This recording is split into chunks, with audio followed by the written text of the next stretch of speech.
세상 모든 일을 주관하시는 하나님 아버지, 지리한 장마와 더불어 여름이 지나고 이제 완연한 가을로 접어들었습니다. 청명한 날씨와 함께 결실의 계절을 이 땅에 아무 조건 없이 누릴 수 있는 풍요로움과 풍성한 열매를 허락하신 주님께 감사와 찬양을 드립니다.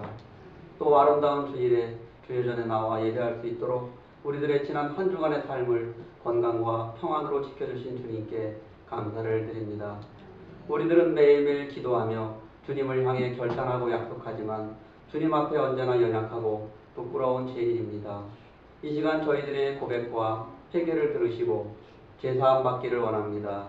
주님께서 조건 없이 주신 모든 것에 감사함을 잊고 사는 저희들의 죄를 용서하여 주시옵고, 때론 주의 뜻에 부합되지 않는 저희들의 생각과 행실들을 용서하여 주시옵소서. 연약함 가운데 저희들의 심령을 붙들어 주시어 주님을 향한 굳건한 믿음으로 언제 어디서나 흔들리지 않는 우리들이 되게 하옵소서. 긍휼과 은혜가 풍성하신 하나님 아버지, 모두는 주일이면서 또 우리 민족 명절인 추석 연휴 첫날입니다.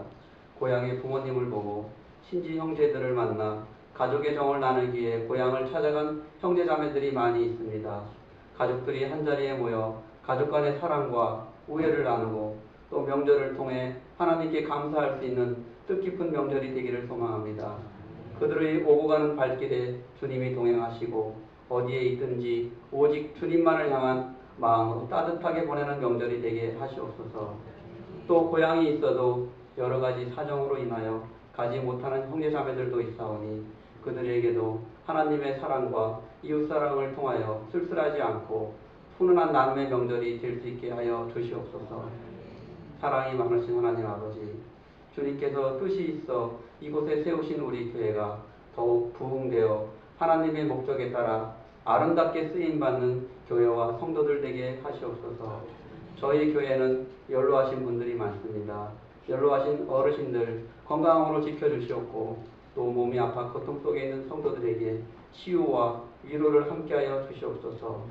또 간구하옵기는 한 주간 특별히 새벽기도를 통해 작정한 새신자들을 품기 위한 저희들의 기도를 들어주시고 마음과 가슴으로 품은 새신자들과 함께 10월 26일 주님을 함께 찬양할 수 있는 축제의 날이 되게 하여 주시옵소서. 주님, 오늘도 말씀을 들고 단위에 서시는 목사님을 성령의 능력으로 붙들어 주셔서 목사님의 선포하시는 말씀을 통해 모든 성도들이 영적으로 재충전하고 더욱 사명에 충실하여 날로 새롭게 되어가는 말씀이 되기를 원합니다. 이 시간 온 마음과 정성으로 예배하게 하시고 성령으로 인도함 받게 하시옵소서. 오늘 예배를 온전히 주께 드리우며 거룩하신 예수님 이름으로 기도드립니다. 순수한 우리의 마음속에 그리스도의 아름다운 사랑을 심는다면 세상의 그 어떤 것보다 행복하고 가치 있고 축복된 인생이라고 생각합니다. 여러분 가슴속에 무엇을 품기를 원하십니까? 하나님이 여러분을 향해 어떤 기대를 갖기를 원하십니까? 우리 모두가 내게 누리는 그 축복과 은혜가 내 주위의 모든 사람이 함께 누려가는 아름다운 일이 일어나기를 소원합니다. 여기 몇 가지 중요한 일들을 좀 묶어서 세 가지를 요약하는 것들을 좀 나눠보기로 합니다. 잠자기 전에 세 가지를 생각해야 한다고 합니다. 첫 번째는 무엇에 감사한 것에 대해서 생각해 보라는 겁니다.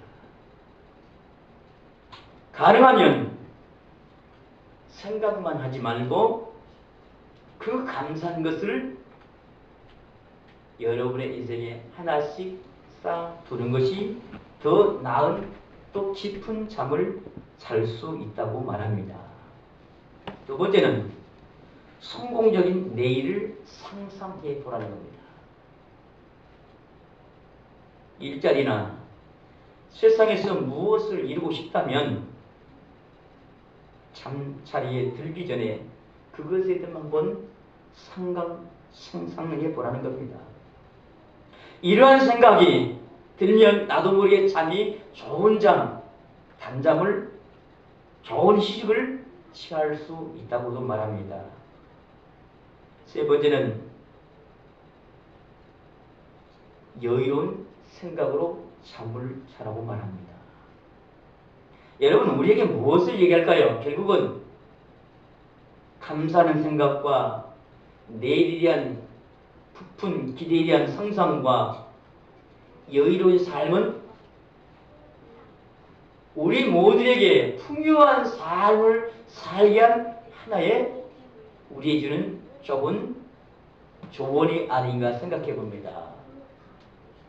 그렇다면 생각할 것도 있지만 잊어야 할 일도 있다고 합니다. 그 세 가지가 이것입니다. 우리에게 주어진 수많은 정보들, 이메일 통해서든지 SNS를 통해서든지 사람의 소리를 통해 들었던 고민이 되고 염려된 것, 잊고 잠에 들면 충분하게 수면을 취할 수 있다고 합니다. 이것 때문에 잠을 설칠 수가 있습니다. 잠을 설치면 아침에 일어날 때에 썩 좋은 아침을 맞이할 수 없고, 좋은 아침을 맞이하려면 하루가 너무 부담스러운 겁니다. 결국 우리 인생에 좋은 영향을 줄 수 없다는 얘기입니다. 또 잊어야 할 것은 싸움이나 갈등에 대한 고민도 잊으라는 겁니다. 우리가 화냈던 일, 화나게 했던 일들, 곰곰이 생각하고 그것에 매여 있으면 홀딱 밤을 하얗게 지새울 수 있어서 단잠을 잘 수가 없기 때문인 것입니다. 세 번째는 이것입니다. 해결하고 차지 못했던 그 일에 집착하지 말라는 겁니다.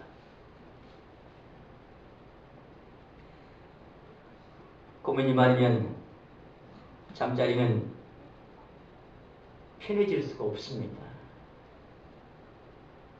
편해지지 못하면 내일 일어나서 일할 때에 더 나은 생산적인 활력을 찾을 수가 없습니다. 잠은 우리에게 건강에 너무나 중요한 신호입니다. 잘 자야 합니다. 그러기 위해서는 오늘 세 가지 좀 잊고 삽시다. 그리고 편안하게 사십시오. 그리고 여러분에게 이런 삶이 되실 때에 더 나은 삶이 되지 않나 생각해 볼 수 있습니다. 요즘 이제 참 어렵다고들 얘기하지요.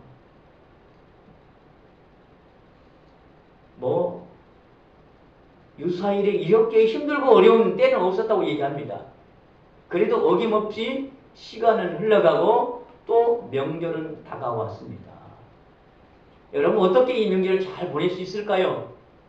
이것도 여러 가지 일들을 세 가지로 요약하면 즐겁게 연휴를 보낼 수 있다고들 말합니다. 첫 번째는 안전운행입니다. 물론 내가 직접 운전하지 않을 수도 있고 거리가 가깝기 때문에 걸어갈 수도 있습니다. 그 걸어가는 그 자체도 우리는 안전하게 걸어가야 합니다. 위험이 늘 도사리고 있습니다. 차를 운전할 때에 베테랑일지라도 상대방이 중앙선을 넘어서 내 차에 돌진할 수도 있고요. 예측할 수 없는 일들이 같은 달리는 그 차선에서 1차선에 있는 차가 2차선을 넘을 수 있고 3차선, 1차선을 돌진할 수 있는 거예요. 방어운전도 중요한 것처럼 안전운행이 우리가 보내는 이 추석 연휴를 즐겁게 보낼 수 있는 하나의 모습이 아닌가 생각해 봅니다. 두 번째는 특별히 추석 명절 음식은 칼로리가 매우 높습니다.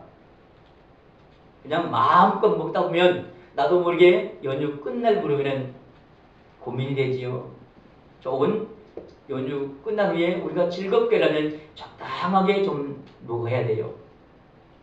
우리 건강을 위해서, 삶의 활력을 위해서요. 마지막은 지출에 신경을 써야 한다고 합니다. 아무런 생각 없이 선물도 사고 용돈도 주고 금전적으로 큰 손해를 가져올 수 있다고들 얘기합니다. 그래서 적당한 계획과 지출이 되어질 때에 이 연휴도 좀 더 여유로울 수 있는 겁니다. 특별히 우리 한국의 문화는 체면 문화예요. 누가 하니까 나도 안 할 수도 없고 그런다고 지나갈 수도 없고 어쩔 수 없이 행하는 이런 과지출이 나도 모르게 많아질 수 있다는 겁니다. 그러나 여러분 적당하게 계획을 세우십시오.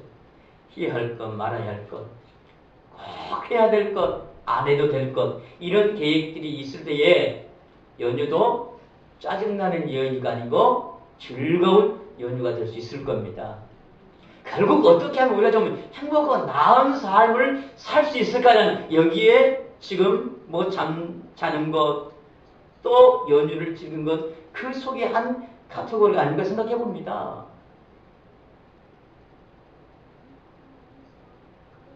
뭐 최근에 어젠가요? 제가 보니까 뭐 한국에 지금 축구 문제가 어렵지요. 지금 감독도 없고 어떻게 하면 축구가 좀 많은 사람에게 희망을 주고 많은 사람에게 좀 즐거움을 줄 수 있을까라는 것. 그래서 뭐 대한축구협회 기술위원장 이영수 위원장이 감독을 선임했죠. 그 감독 이름이 슈트리케라는 거예요. 독일 이름이.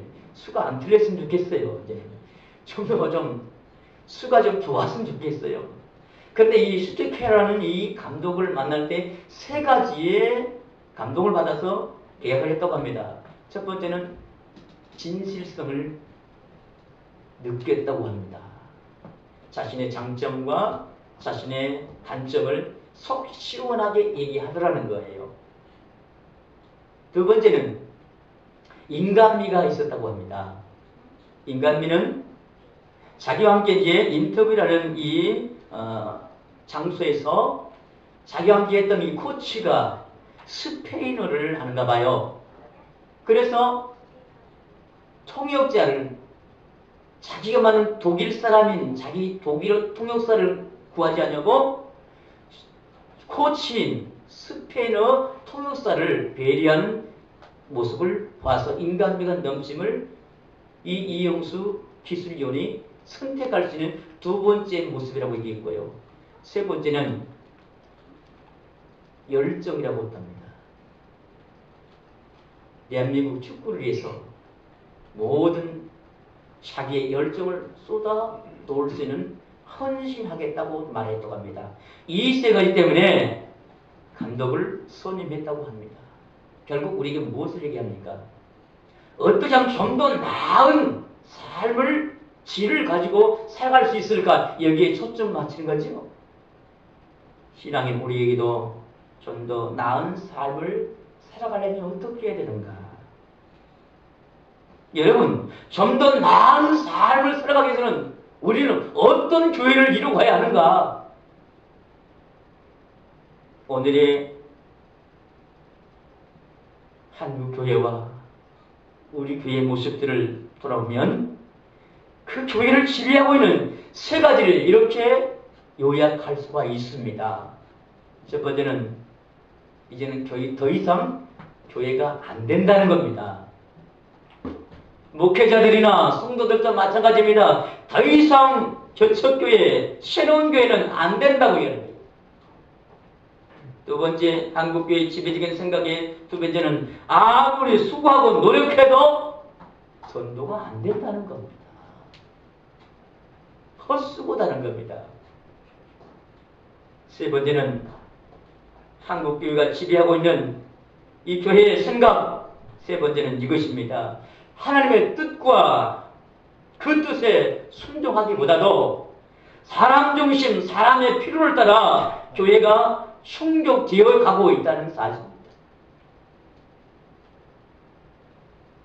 이 모습을 교회의 성경학자들이 얘기하는 것을 세 가지로 요약할 수가 있었습니다. 살아갈 수 있게 되면 어떻게 할까요? 모두 안 된다고 하는데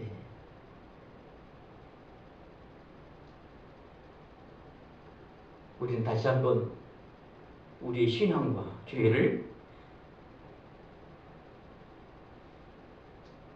새로운 계획 위에 새로운 실행의 목표를 찾아야 합니다. 교회의 활력이 우리의 신앙의 활력에 이르도록 역사해야 합니다. 그러기에 필요해 있어 오늘 본문 가운데 있는 말씀을 한번 돌아가 보기로 합니다. 우리 한번 19절 읽었던 본문 다시 한번 읽어봅시다. 시작.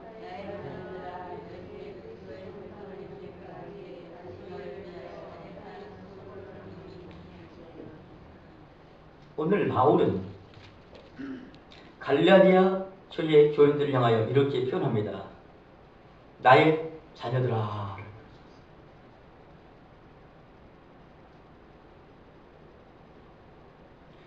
사랑하는 자녀들이 성장하기를 원한다는 겁니다.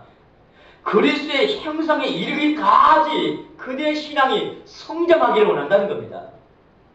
다른 말로 표현하면 교회가 부흥하기를 원하고 성도들의 믿음이 자라기를 원한다는 겁니다. 어디까지요? 주님의 형상을 닮는 데까지. 다른 말로 표현하면 건강한 교회, 건강한 신앙이 되기를 원하는 사도 바울의 간절한 소원이 여기 담겨져 있습니다. 그래서 바울은 이러한 일까지 건강하기를 성장하기를 원하는 마음으로 갈라디아 교회를 위하여 내가 해산의 그 수고를 아끼지 아니하였더라고 말하고 있습니다. 여러분, 나은 결과를 우리가 얻기 위해서는 수고의 노력이 필요함을 얘기하고 있습니다. 그 무엇보다도 우리의 간절한 마음의 소원뿐만 아니고 우리의 수고에 땀방울이 있기를 원합니다. 때로는 영혼을 향하여 간절히 흐리는 그 눈물이 필요한 때인 것입니다. 어떻게 하면 건강한 교회가 될 수 있을까? 우리 모두의 고민이고 우리 모두의 바람이 여기에 담겨 있으라고 생각합니다. 여러분, 식물도 성장해야지요. 어제의 모습 그대로, 1년 모습 그대로 있다면 식물도 동물도 성장하지 않고 죽어있는 식물과 동물이 될 것입니다. 여러분, 어떻게 하면 우리가 잘 자랄 수 있을까? 여러분, 우리의 내면에, 우리의 교회의 모습을 딱 보면 뭐가 부족한가? 한 영혼에 대한 긍휼의 마음이 점점 사라지고 있다는 겁니다. 이 식물에 하나의 양분이 결핍되면 그 결핍됨을 통해서 식물이 이상하게 변합니다. 요즘 좋은 가을입니다. 열매가 많습니다. 사과도 있고 감도 있고 복숭아도 있고 포도도 있고 참 풍성해요. 이러한 열매가 있기까지는 남에서 끌어올리는 그 양분의 그 수고, 해산의 그 수고가 오늘 좋은 열매가 되는 겁니다. 예를 들어서 양분 하나가 부족하면 좋은 열매, 충실한 열매를 맺을 수가 없어요. 우리 신앙도 마찬가지입니다. 주님 앞에 나오는 그 열정도 있습니다. 주님의 교회를 섬기는 그 열심과 헌신도 있습니다. 이제 그 열심을 우리의 부족한 영혼을 향하여 뜨거운 마음이 있기로 합니다. 그 마음으로 우리가 균형 잡힌 신앙이 되길 때에 좋은 교회, 좋은 신앙이 될 수 있음을 확신합니다. 그래서 몸된 교회에서 이제 태신자 착정을 하고 10월 26일 새생명 축제를 벌입니다. 태신자란 말을 처음 들은 분이 있을 겁니다. 태신자는 무엇인가? 그 말은 이런 말이에요. 작정된 전도 대상자입니다. 내가 누구를 전도하겠다고 마음먹은 대상자예요. 다시 말씀드려서 믿음으로 작정하여 마음으로 품은 전도 대상자랍니다.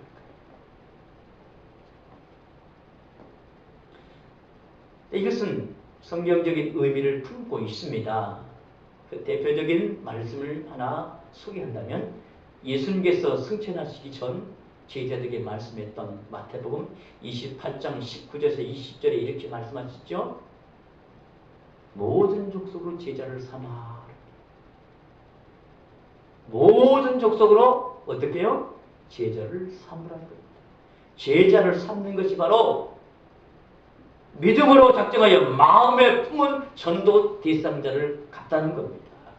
이것이 주님이 마지막 우리에게 부탁한 건강한 신앙의 조회의 모습을 우리에게 말씀해주고 있는 것입니다. 부모가 자식을 인타해 10달 동안 어머니 뱃속에서 자라던 이 아이가 10달이 지난 다음에 출산하게 되어진 것입니다. 여러분, 부부가 결혼했습니다. 자녀를 낳지 못해요. 왜 자녀를 낳지 못할까요? 임신이 안 됩니까? 마음에 아무리 소원해도 부부가 열심히 사랑해도 이 부분이 안 되니까. 우리도 마찬가지입니다. 왜 우리가 전도가 안 되는 거예요? 뭐가 없기 때문에요? 태신자라는 작정하는 사람이 없기 때문에 그래요. 막연하게 이룰 수가 없는 겁니다. 우리는 구체적이어야 합니다. 그래서 오늘 이렇게 태신자를 정해놓고 또 주님 앞에 이렇게 또 새 생명 축제를 준비하는 것은 어떤 교회가 되어야 하는가? 저는 이 일이 세 가지의 중요한 원리라고 생각합니다. 그 첫 번째는 건강한 교회를 만들기 위해서입니다. 건강한 교회는 반드시 성장해야 합니다.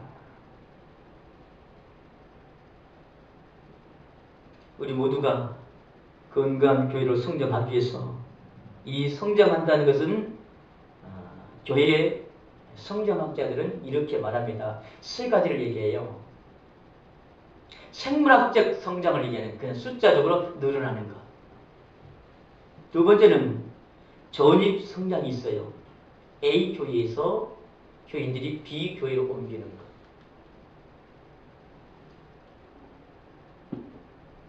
전입 성장입니다. 세 번째는 회심 성장입니다.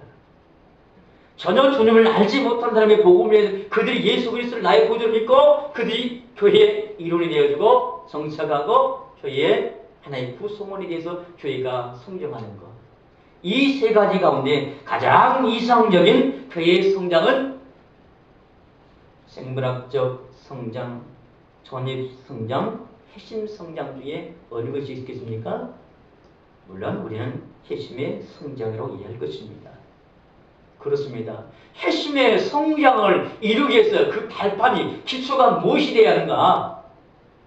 한 영혼에 대해서 우리가 마음으로 품고 있는 전도 대상자가 있어야 한다는 거예요.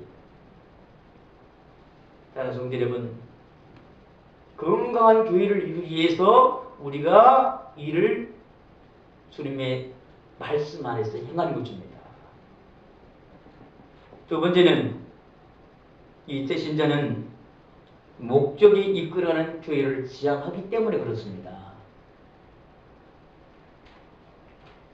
여러분, 이 세상에 교회가 존재하는 목적이 뭘까요?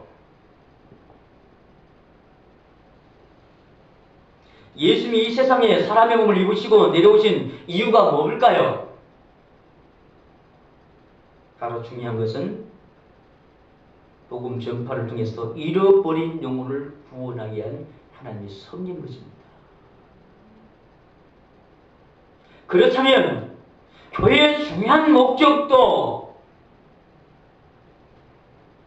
구제와 문화센터와 학교화와 자원봉사의 센터가 아닌 생명의 구원하는 구원의 방주가 되어야 할 것입니다. 이것이 바로 교회의 궁극적인 목적이 되어야 합니다. 우리의 신앙의 목적이 되어야 할 것입니다.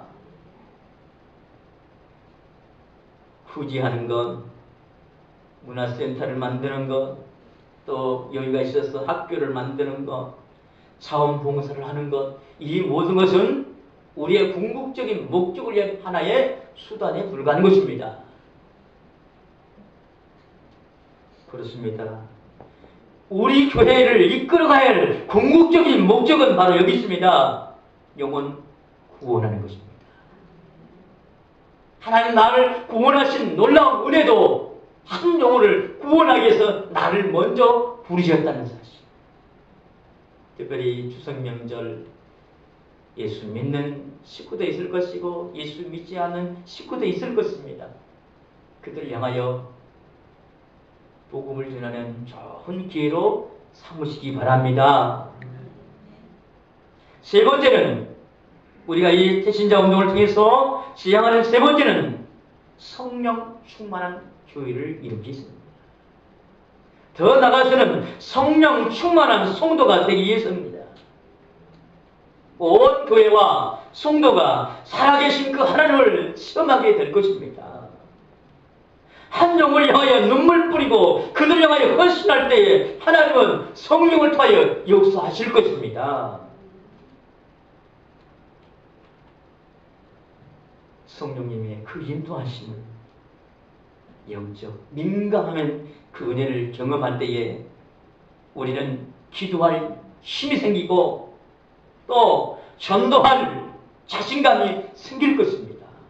결국 한 영혼을 위해서 복음을 전하는 것은 자신이 자신을 위한 하나님의 축복의 기름을 말씀하고 있는 것입니다. 사랑하는 성도 여러분, 모든 성도가 이러한 건강한 신앙, 목적이 있는 신앙, 더 나아가서는 성령 충만한 신앙을 위해서 한 영혼에 대한 그 기대와 감격이 있기를 소원합니다. 여러분 나가시기 전에 꼭 작성하십시오. 이렇게 하면 돼요. 하나님이 기도한 대로 열매 맺게 하실 겁니다.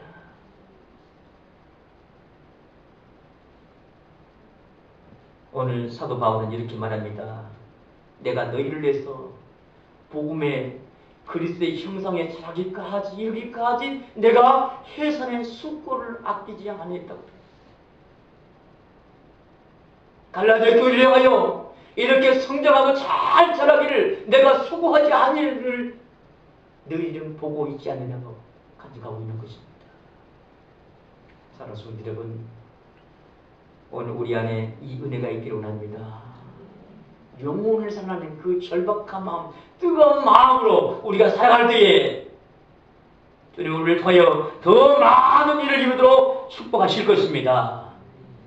여러분 가정에 자녀가 태어나면 큰 기쁨이에요. 얼마나 큰 기쁨이면 부모가 어때요? 자녀가 태어나면 아는 곳이라면 다 전화를 해요. 저도 아이가 태어날 때 부모님한테 전화하고 누구한테 전화하고 아는 사람이 다 전화한 것 같아요. 뭔 일이기 때문에요? 기쁜 일이기 때문에.